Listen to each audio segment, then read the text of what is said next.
What's up, everybody? So I'm just shooting a short little video here because I just got home. Shot down to like Cupertino, San Jose, down there in Silicon Valley, and picked myself up a brand new, at least new to me, desktop CNC machine. So, I mean, I'm absolutely stoked off of this thing. It came from a little startup, and they went and purchased themselves a new machine, so I picked this up for a pretty good price. I mean, look at these little baby collets. Hilarious. But you know, it's got a standalone spindle speed controller.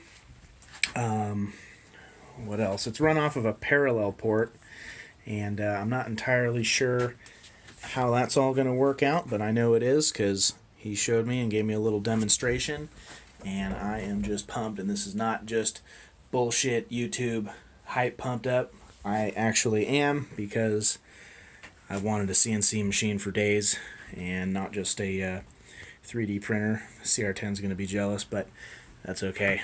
And it's got kind of a smaller build volume. I think it's you know, this is maybe like 10 by 4.5, maybe 5, but I think this goes up to, let's see, horsepower 1/10.